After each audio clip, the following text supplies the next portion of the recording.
ಅಂದ್ರೆ ನನ್ನ ಮಾತಿನ ಅರ್ಥ ಇವಳು ಹಳ್ಳಿಯಿಂದ ಬೆಂಗಳೂರಿಗೆ ಬಂದಾಗ ಏನು ಗೊತ್ತಿಲ್ಲದೆ ಇರೋ ಮೈನನ್ನ ಕರ್ಕೊಂಡು ಬಂದು ಕೆಲ್ಸಕ್ಕೆ ಸೇರಿಸಿ ಅವಳಿಗೊಂದು ದಾರಿ ತೋರಿಸಿದ್ದು ಧ್ರುವ ಅಲ್ವಾ? ಅದಕ್ಕೆ ವಿಶೇಷವಾದ ವ್ಯಕ್ತಿ ಎಂದೆ ಅಷ್ಟೇ ಮಮ್ಮ. ನೀನೇನ್ ತುಂಬಾ ತಲೆ ಕೆಡ್ಸ್ಕೊಳಕ್ ಹೋಗ್ಬೇಡ. ಅಲ್ಲ ಏನ್ ಮೈನಾ, ಅವ್ನು ಹೋಗ್ತಿರೋದು ನಿಂಗೇನು ಅನ್ನಿಸ್ತಿಲ್ವಾ? ಅನಿಸ್ತೈತೆ ಆನಂದಣ್ಣ, ಎದೆಲ್ ಬೆಂಕಿ ಬಿದ್ದಂಗ ಅನಿಸ್ತೈತೆ, ಚಾಕು ತಗೊಂಡು ಚುಚ್ಕೊಂಡಂಗ ಅನಿಸ್ತೈತೆ. ಆದ್ರೆ ಏನ್ ಮಾಡ್ಲಿ, ಅವ್ರು ಯಾರ ಮಾತು ಕೇಳ್ತಿಲ್ವಲ್ಲ.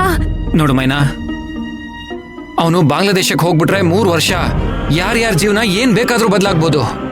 ಅದ್ ಹಾಗೋದ್ರ ಒಳಗಡೆ ನೀನ್ ಏನಾದ್ರೂ ಇದಕ್ಕೊಂದು ದಾರಿ ಹುಡುಕ್ಲೇಬೇಕು ಮೈನಾ.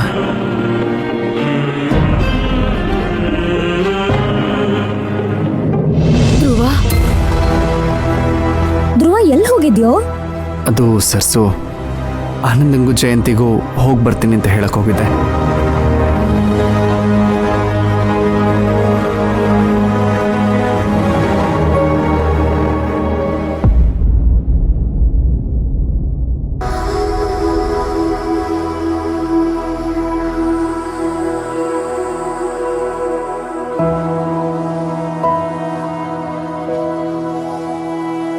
ನಾವು ಬದುಕಿರಬಹುದು, ಪ್ರಾಯಶಃ ಇಲ್ಲ ಕನಸಿರಬಹುದಿದು, ಪ್ರಾಯಶಃ ಎಲ್ಲ ಸರಿರಬಹುದು, ಭಾಗಶಃ ಇಲ್ಲ ಸರಿರಬಹುದಿದು, ಮೂಲತಃ ಜೀವ ವಿಲವಿಲ ಎನ್ನುತ್ತಲೇ ಒಲವನು ಹುಡುಕುತ್ತಿದೆ ಪ್ರಾಯಶಃ.